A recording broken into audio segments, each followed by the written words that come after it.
하나님의 말씀은 요한복음 1장 1절부터 18절 말씀까지입니다. 요한복음 1장 1절부터 18절 말씀까지입니다.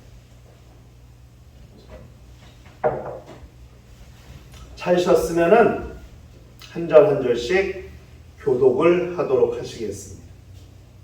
태초에 말씀이 계시니라. 이 말씀이 하나님과 함께 계셨으니 이 말씀은 곧 하나님이시니라. 그가 태초에 하나님과 함께 계셨고 만물이 그로 말미암아 지은 바 되었으니 지은 것이 하나도 그가 없이는 된 것이 없느니라. 그 안에 생명이 있었으니 이 생명은 사람들의 빛이다. 빛이 어두움에 비치되 어두움이 깨닫지 못하더라. 하나님께로부터 보내심을 받은 사람이 있으니 그의 이름은 요한이라. 그가 증언하러 왔으니 곧 빛에 대하여 증언하고 모든 사람이 자기로 말미암아 믿게 하려 함이라. 그는 이 빛이 아니요 이 빛에 대하여 증언하러 온 자라.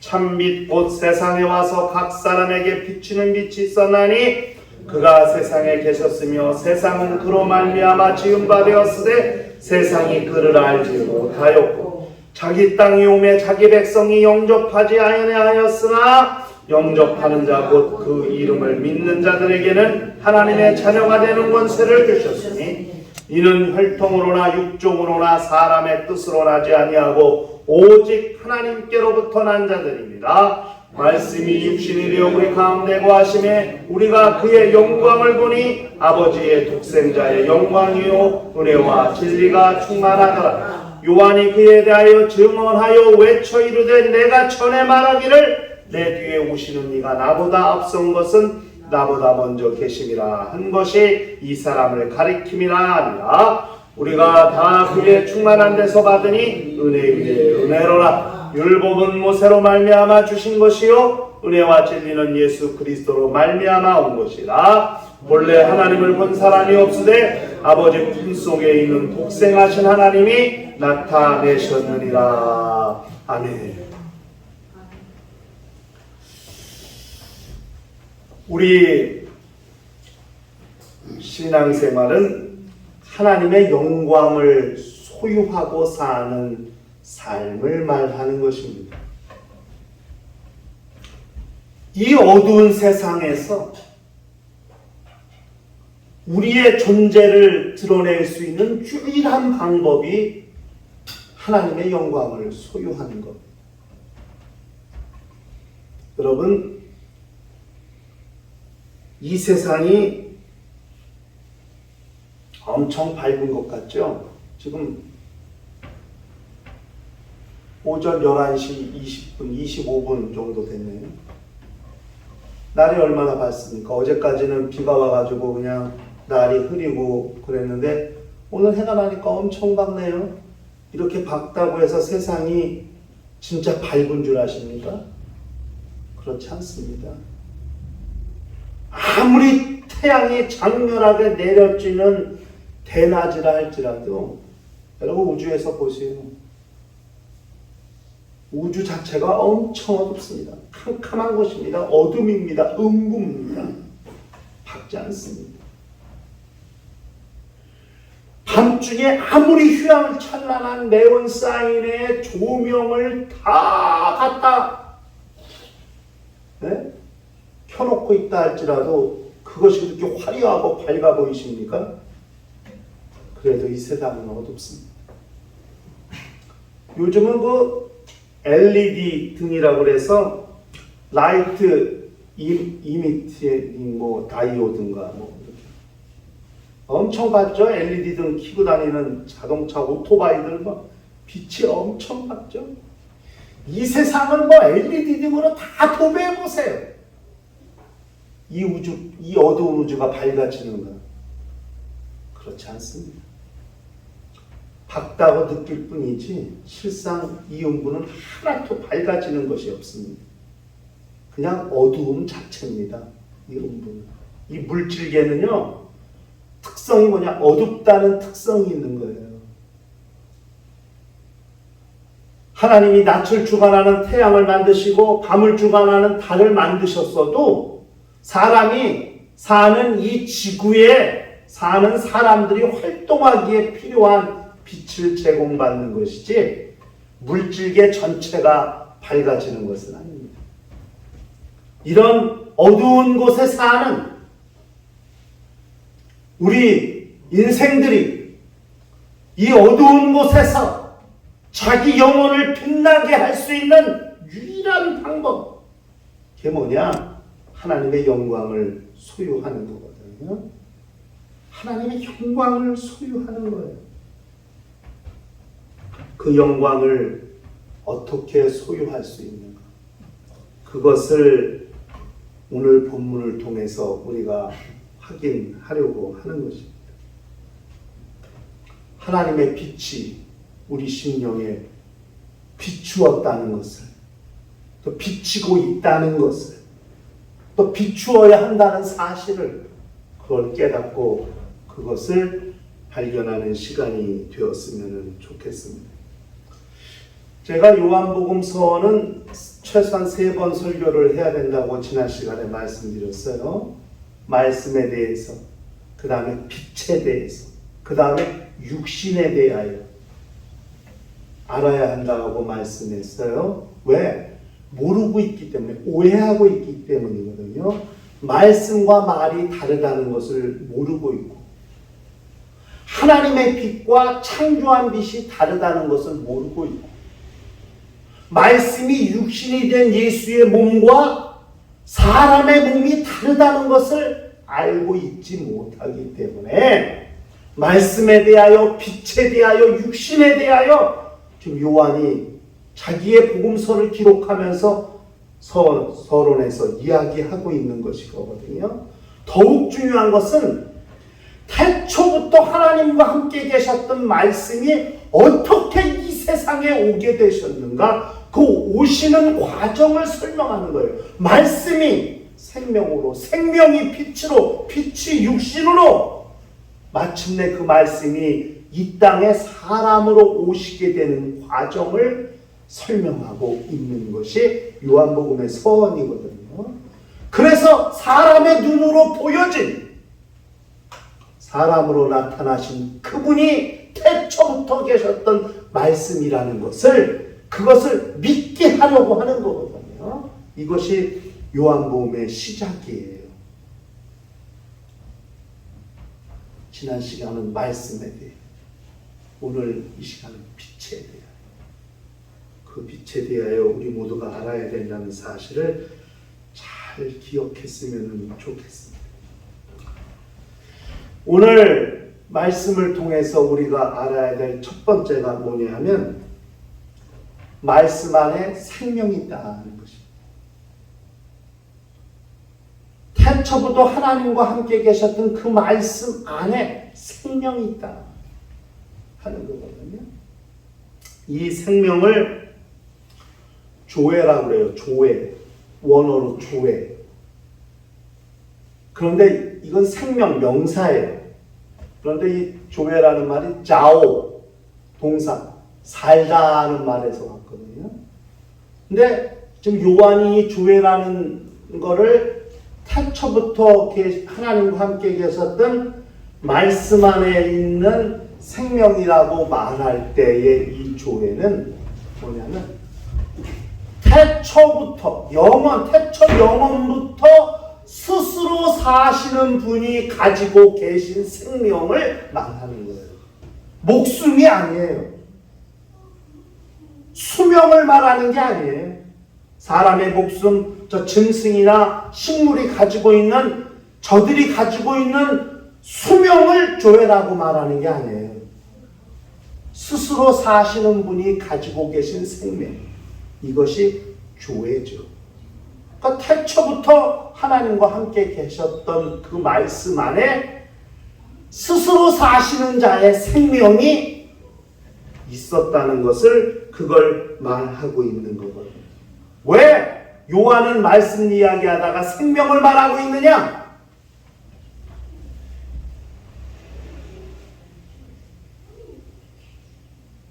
문 닫아요.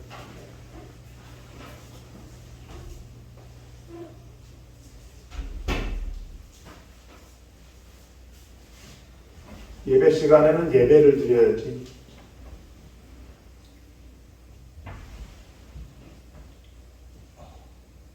왜 요한이 말씀 이야기하다가 생명을 말하고 있느냐? 드디어 하나님과 함께 계셨던 말씀이 무엇인가 일하시기 시작하고 움직이기 시작해요.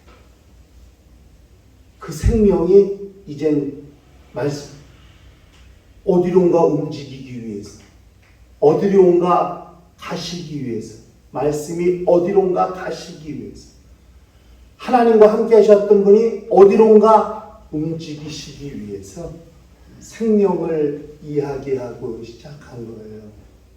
드디어 하나님이 일하시기 시작했다. 이건 굉장히 중요한 내용입니다. 여러분, 그 안에 생명이다. 그 안에. 요한은 4절에서 그 안에 말씀이라는 거, 그라는 말은 말씀이라는 거거든요. 말씀 안에 생명. 그러니까 여러분 보세요. 우리가 어떻게 영생을 얻을 수 있는가? 사람의 목숨이 길어야 120년. 우리나라에 지금 109세 된 교수님이 계세요. 연세대 철학과 교수님 김영석 교수님 109세. 내년이면 110세. 근데 여전히 왕성하게 저술 활동을 하시고 강연도 하시고 왕성하게 일하고 계시죠. 사람의 목숨은 120년 언젠간 없어져야 사라져요. 그런데 지금 요한이 말하는 이 교회는 사라지지 않는 생명이에요. 그러니까 우리가 영원히 살기 위해서, 우리가 우리 영혼이 빛을 내기 위해서 무엇이 필요하냐? 생명이 필요하다. 수명이 있잖아요. 등들은. 그죠? 요즘 LED 등이 수명이 오래 간다고 그래도 뭐 몇 년 쓰면 또 끊어지고 또 빛을 잃고 갈아야 되고 바꿔야 되고 그러잖아요. 수명이 없는 건 없어요. 이 물질기 안에. 물질기 안에 수명이 영원한 것은 없어요. 언젠가 끝이 있고 언젠가 마지막이 있어요. 이 물질기 안에서는. 그런데 하나님의 생명은 수명이 없어. 끝이 없다. 우리 영혼이 끝이 없는 삶을 살려면 생명이 필요한데 창조한 생명이 아닌 창조하지 아니한 생명. 하나님이 소유하고 계신 생명. 말씀 안에 있는 그 생명. 그 생명이 우리에게 필요하다는 사실을 우리가 기억할 필요가 있습니다. 두 번째는 그 생명은 사람들의 빛이라고 그렇게 말씀했습니다. 그 생명은 사람들의 빛이라. 여기서 말하는 빛은 우리 눈에 보이는 가시광선이 아니에요. 빨주노초 파남보. 우리 눈에 보이는 햇빛을 통해서 우리 눈에 비춰지는 빛이 아니에요. 감마선 또는 베타선, 그래서 엑스레이를 찍으면은 다 사진이 나오죠. 우리 몸속에 뼈, 내장, 장기, MRI 찍으면 다 나오죠. 신경도 나오고 다 나오죠. 핏줄 다 나오죠. 그것도 빛이거든요. 그건 레이저 광선이 아니에요. 여기서 말하는 빛은. 죄로 인해 어두워져서 도무지 영적인 분별력이 없어. 무엇이 옳고 그른지도 알지 못하고 판단하지도 못하고 이런 인간들의 상태에 영혼에 하나님의 빛을 두셨는데 그 빛을 잃어버린 거 아니겠어요? 그렇잖아요? 하나님께서 흙으로 사람을 지으시고 그 코에 생기를 불어넣어서 생명이 되게 하셔서 인간이 영적 존재가 되게 하시고 하나님과 교통하게 하시고 하나님의 말씀을 알게 하시고 깨닫게 하시고 분별력을 갖고 판단력을 가지고 그렇게 살게 하셨어요. 그런데 하나님의 말씀을 자기 심령에 받아서 그 심령이 하나님의 빛을 내뿜고 있었던 상태였는데 죄로 인해 다 빛이 사라지고 빛이 가리워져서 어두운 영적 상태로 전락해버린 인간의 영적 상태, 우리는 그것을 기억해야 되죠. 이 빛이라는 게 눈에 보이는 빛이 아니라 우리 심령이 깨달아지고 우리 심령에 빛을 비춰 이거구나. 이것이 우리 영혼이 사는 길이구나. 이렇게 깨달아지고 터득되어지는 상태. 그때 우리 영혼에 빛이 비칩니다. 빛을 비춰줬더니 빛이 빛인지도 알지 못한 그런 무능한 상태로 사는 인생들의 모습. 영혼에 비추는 빛입니다. 여러분, 하나님의 말씀 안에 생명이 있고 그 생명이 우리 영혼의 빛이라는 사실을 그걸 잘 알아야 됩니다. 잠언 6장 23절에 대적 명령은 등불이요 법은 빛이요 훈계의 책망은 곧 생명의 길. 명령은 등불이요 법은 빛이요. 하나님의 명령과 하나님의 말씀이 등불이고 빛이라는 사실을 우리가 알아야 됩니다. 시편 119편 105절에 우리가 너무 유명한 말씀이 있죠. 주의 말씀은 내 발의 등이요 내 길의 빛이 나이다. 영혼이 빛을 얻어야 심령이 빛을 소유해야 우리가 가야 할 길이 어딘가, 우리가 서 있을 곳이 어딘가, 우리가 해야 될 일이 무엇인가를 밝히 깨달아 알 수 있는 거거든요. 죄를 짓고 나니까 자기들이 서 있는 곳이 어딘지를 몰라. 무화과나무의 옷을 잎으로 치마와 바지를 두르고 나무 뒤에 숨었어도 그 공간이 하나님의 말씀 앞인지도 모르고 죄의 자리인지도 모르고 어디가 어딘지도 몰라. 숨으면 다 숨은 줄 아나 보지. 나무 뒤에 숨으면 숨은 건 줄 아나 보지. 아니요. 이미 숨었다는 것 자체가 빛을 잃어버렸다는 것을 말해주는 거예요. 빛이 꺼졌어. 등불이 꺼졌어.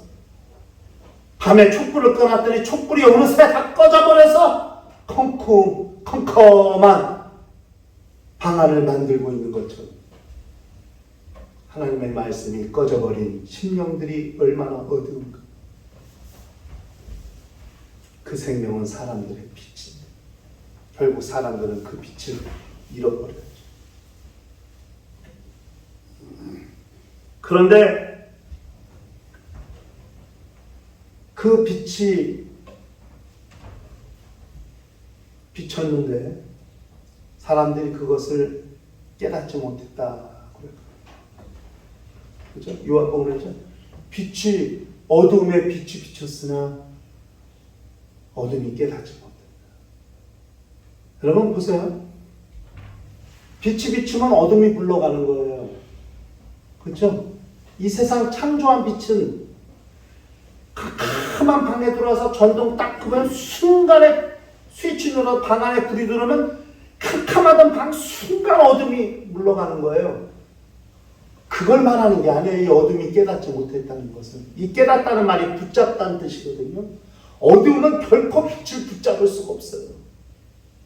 그렇죠? 네? 아니 어떻게 빛을 붙잡아? 빛이 비추면 어둠 자체가 다 없어지는데 어떻게 빛을 사로잡을 수가 있어?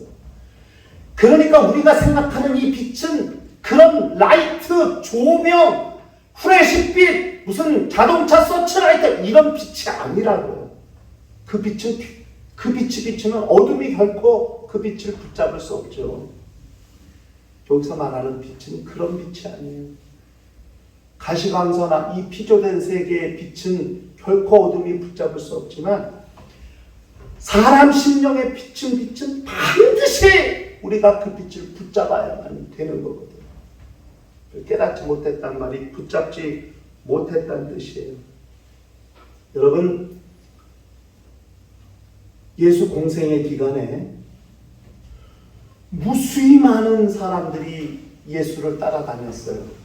예수를 만났어요. 예수를 봤어요. 근데 누가 예수를 만났죠? 쉽게 누가 예수를 붙잡았죠? 예수를 붙잡은 사람들이 누구죠? 아무나 예수를 붙잡지 못했어요. 여러분 한번 여기 가보세요. 누가복음 8장 43절 44절 가보세요.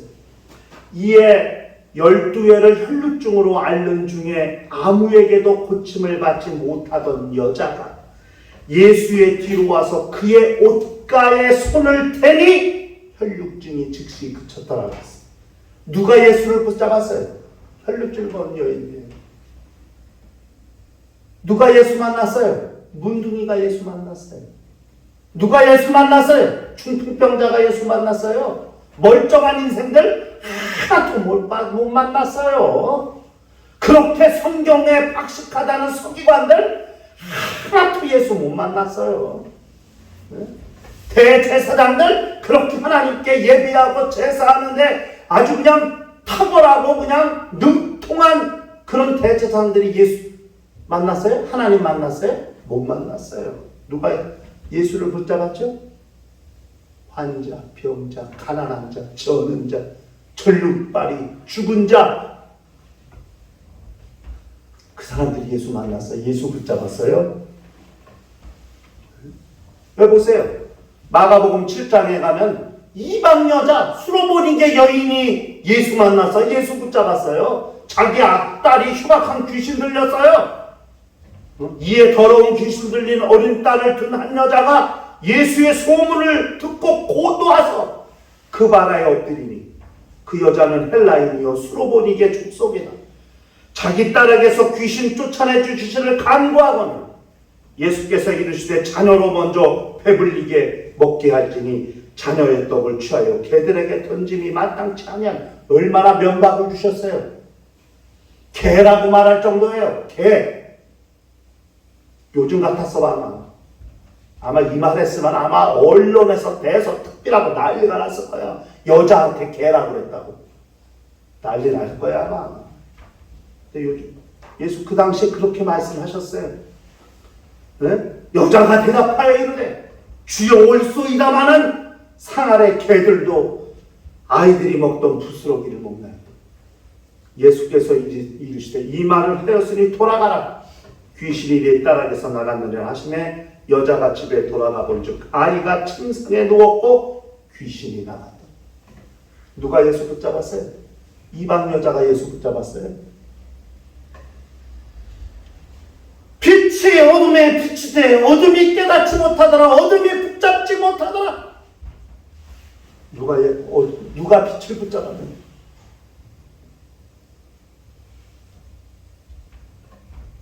혈루증 걸린 여인, 소방맞고 사회로부터 격리당하고 무시당하고 외면당하던 그 보잘것없는 여자의 손길이 예수의 옷자락을 붙잡았어요. 개라는 말까지 들으면서 그렇게 체면을 구기고 인격 모독을 당했던 이방 여자가 예수를 붙잡았어요. 여러분, 부모가 자식 살리려면 무슨 일을 못하겠어요? 엄마의 마음, 딸을 살리고자 싶은 엄마의 간절한 소원, 간절한 믿음, 12년 동안이나 정말 이 창피한 병을 가지고 살았던 이 여자의 참담한 심정, 낳고자 하는 간절한 열망, 그 믿음이 주님을 붙잡았다. 빛이 비추는 모양, 이게 빛인지도 알지 못하는데 오죽하면 그 다음에 뭐라고 그랬어요? 자기 백성이 영접지 않았다는 거예요. 빛이 왔어! 근데 그게 빛인 줄 몰라. 오죽하면 하나님께서 질문하는 사람을 세웠을까? 너무 답답하시니까 태초부터 계신 하나님과 함께 하셨던 말씀이고 그 말씀에 생명이 있었는데 이 생명은 사람들의 빛이고 마침내 그 빛이 이 세상에 비쳤는데 백성들이 영접지 않네. 하나님이 답답하니까 야 네가 좀 증거해라. 누굴 세웠어? 증언하는 사람을 세웠어. 그게 누구예요? 침례 요한이잖아요. 이 사람은 빛이 아니요. 이 빛에 대하여 증언하러 온 사람이라. 그렇죠? 그리고 12절에 영접하는 자, 그 빛을 영접하는 자, 곧 그 이름을 믿는 자들에게는 하나님의 자녀가 되는 권세를 주셨다. 요한의 백민 여기에 있어요. 태초부터 있던 말씀이 하나님과 계셨던 말씀. 그 안에 있던 생명이 빛으로 이 세상에 비쳤는데 아무도 깨닫지도 못하고 붙잡지도 않고 영접하지도 않아. 침례 요한을 통해서 그 빛에 대하여 충만을 해. 그러니까 드디어 이 분이 바로 그 빛이구나. 이분을 믿으면 내 안에 생명이 있구나. 그것을 깨닫고 그분을 영접하는 자들, 바로 그 이름을 믿는 자들은 바로 하나님의 자녀가 되는 권세를 주셨다. 이건 혈통으로나 육종으로나 나지 아니한 것이다. 이제 하나님의 뜻으로 난 자들이라고 성경은 그렇게 말씀하고 있습니다. 요한복음은 분명한 목적을 가지고 쓴 거예요. 마태복음, 마가복음, 누가복음은 그냥 예수의 공생애를 그냥 사실대로 기록한 거예요. 그분이 이 땅에 오셔서 하신 일이 무엇인가. 근데 요한복음은 그분이 언제부터 출발했는지, 태초이죠. 하나님과 함께 말씀으로써. 그리고 이 땅에 어떻게 오시게 되셨는지, 생명으로, 빛으로, 육신으로.